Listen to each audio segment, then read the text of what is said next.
की जय जय श्री राम जय श्री राम जय श्री राम जय श्री राम जय श्री राम जय श्री राम बोलो भारत माता की जय नरेंद्र मोदी जी की जय यदुवीर महाराज यदुवीर राजर के बोलो भारत माता की जय नरेंद्र मोदी जी की जय यदुवीर महाराज की जय बोलो भारत माता की जय वंदे मातरम वंदे मातरम वंदे मातरम बोलो भारत माता की जय नरेंद्र मोदी जी की जय भारत माता की जय नरेंद्र मोदी जी की जय वंदे मातरम वंदे मातरम वंदे मातरम जय श्री राम जय श्री राम जय श्री राम जय श्री राम जय श्री राम जय श्री वंदे मातरम वंदे मातरम जय श्री राम जय श्री राम बोलो भारत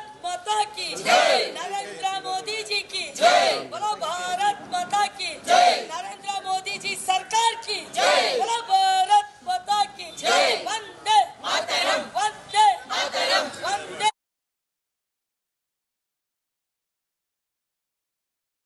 ಇವತ್ತು ಬಹಳ ಖುಷಿಯಾಗಿದೆ.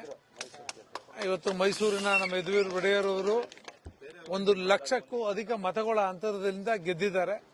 ಅದು ಮೈಸೂರಿನ ಒಂದು ಗೌರವವನ್ನು ಹೆಚ್ಚಿಸುವಂತ ಕೆಲಸವನ್ನು ಮಾಡಿದ್ದಾರೆ. ಇದೆಲ್ಲ ಪರಿಶ್ರಮ ನಮ್ಮ ಭಾರತೀಯ ಜನತಾ ಪಾರ್ಟಿಯ ಕಾರ್ಯಕರ್ತರು ಮುಖಂಡರುಗಳು ಮಾಡಿರ್ತಕ್ಕಂಥ ಪರಿಶ್ರಮ. ಜೊತೆಗೆ ಯದುವೀರ್ ಅವರು ಮೈಸೂರು ಮಹಾರಾಜರು ಅನ್ನೋಕ್ಕೋಸ್ಕರ ಜನ ಇವತ್ತು ಭಾರತೀಯ ಜನತಾ ಪಾರ್ಟಿಗೆ ಹೆಚ್ಚು ಮತಗಳನ್ನ ಕೊಟ್ಟು ಗೆಲ್ಲಿಸಿದ್ದಾರೆ. ನಮ್ಗೆಲ್ಲ ಕಾರ್ಯಕರ್ತರಿಗೂ ಖುಷಿಯಾಗಿದೆ ಅಂತ ಈ ಸಂದರ್ಭ ಹೇಳಕ್ ಇಷ್ಟಪಡ್ತೇನೆ. ಅಲ್ಲ, ಅದು ನಮ್ಗೆ ಗೊತ್ತಿತ್ತು. ಕನಿಷ್ಠ 1 ಲಕ್ಷ ಅಂತರದಲ್ಲಿ ಗೆಲ್ತಾರೆ ಅಂತಕ್ಕಂಥ ವಿಶ್ವಾಸ ನಮ್ಗಿತ್ತು. ಅದ್ರ ರೀಚ್ ಆಗಿದ್ವಿ ನಾವು ಅಂತ ಬಹಳ ಖುಷಿ ಆಗ್ತದೆ. ಮೈಸೂರು ಗೆಲುವು ಕೂಡ ಒಂದು ಪ್ರತಿಷ್ಠಿತ ಇತ್ತು. ಹೌದು, ಮೈಸೂರು ಪ್ರತಿಷ್ಠಿತನೇ. ಮೈಸೂರು ಮಹಾರಾಜರು ಗೆದ್ದಿರ್ತಕ್ಕಂಥ ಇನ್ನೊಂದು ಪ್ರತಿಷ್ಠಿತ. ಬಹಳ ಖುಷಿ ಆಗ್ತಾ ಇದೆ. ನಮ್ಮೆಲ್ಲ ಕಾರ್ಯಕರ್ತರು ಸಂಭ್ರಮಾಚರಣೆಯಲ್ಲಿ ಇವಾಗ ಭಾಗವಹಿಸ್ತಾ ಇದ್ದಾರೆ.